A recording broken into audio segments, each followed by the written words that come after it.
السلام علیکم ورحمۃ اللہ وبرکاتہ. زه یم تاسو ورور حسن شاهد. یو ځل بیا پښتو ټک یوټیوب چینل نه تاسو په خدمت کې حاضر یم. خو ګوملګرو چې تاسو هم غواړئ چې په خپل موبایل کې داسې اپلیکیشن انسټال کړئ چې د هغې په مدد سره بالکل تاسو د ډي اس ال ار کیمرې په شان عکسونه جوړ کړئ ډېر زیات په اسانه طریقه باندې. نو دا ویډیو تر اخره پورې ضرور وګورئ. په نن ویډیو کې تاسو لپاره ما داسې اپلیکیشن راوړی چې په دې اپلیکیشن کې تاسو له مختلف دغه شان فلټر هم ملاويږي. ورسره تاسو دلته یو لاین اپشن درکړی کدا لاین سمپل تاسو څومره دغه سایت ته بوځئ نو تاسو تصویر ته بلر جوړیږي او تاسو تصویر په مکمل ډي اس ال ار په شان جوړیږي څنګه تاسو په سکرین باندې ښکاري. او په دې اپلیکیشن کې نور هم ډیر زیات اپشن دي. نو دې اپلیکیشن د ټولو ترقه بالکل سټیپ بای سټیپ تاسو ته هم چې باندې څنګه تاسو ډي اس ال ار په شان تصویر جوړولای شئ. ور دې نه مخکې تر اوسه پورې تاسو زموږ چینل پښتو ټک نه سبسکرایب کړئ دا ضرور سبسکرایب کړئ او زموږ د فیسبوک پیج سره هم لایک کړئ او دا ویډیو د خپل مرګرو سره ضرور شیر کړئ. پس شاپال تاسو په خپل موبایل کې دغه اپلیکیشن انسټال کړئ. دغه اپلیکیشن لینک په یوټیوب کې تاسو په ډسکرپشن کې میلاو شي او کوم ملګری چې فیسبوک کې زموږ ویډیو ګوري د ویډیو د پاسه یا لاندې په کمنټ کې تاسو ته لینک میلاو شي.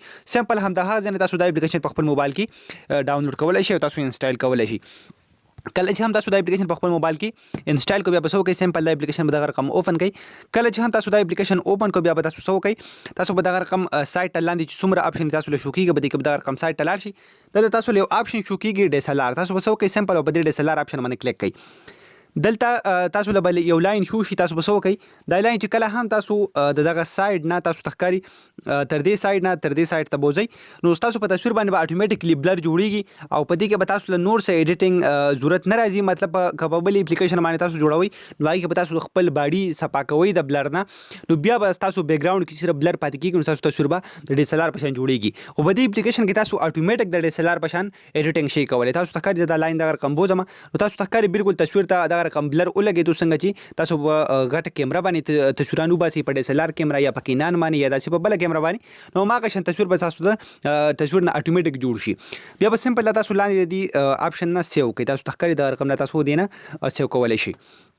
که تاسو بیا غواړئ چې دغه خپل تصویر کې زه نور دغه شان فلټر استعمال کوم یعنی خپل تصویر خپل جوړ کوم دا غیر بار عام دلته تاسو له ډیری زیات اپشن درکړي تاسو ډیر زیات پاسانه طریقه باندې کولای شي چې خپل تصویر ایډیټ کړئ. دلته تاسو له ایڈجسټ اپشن چې کوم دا تاسو له هم درکړي چې تاسو خپل تصویر باندې لایټینګ سیوا کول غواړئ تاسو په تیارې کې تصویر وستلې وي دا شان ورته دا سمپل دي چې کولای شي چې په خپل تصویر باندې دغه لایټ سیوا کې تاسو څنګه سکرین باندې ښکاري او خپل تصویر ډیر زیات زبردست جوړ کړئ. سره سچوریشن اپشن تاسو له هم درکړي به تاسو خپل تصویر چې کوم دغه ډیر زیات زبردست جوړول شي څنګه تاسو په سکرین باندې ښکاري.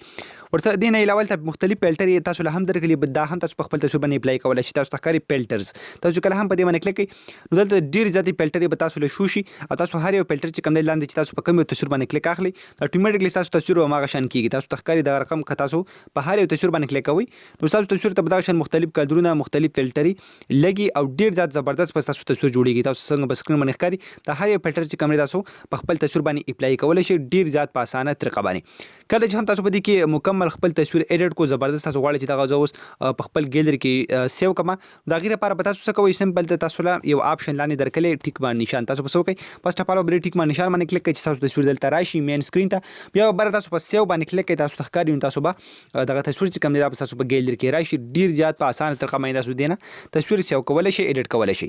خو ګمرګرو دا د ویډیو کو تاسو ویډیو خوښوي دا ویډیو د خپل مرګرو سره شیر کړئ او موږ په خپل دوګانو کې یا ساتي د الله پامان.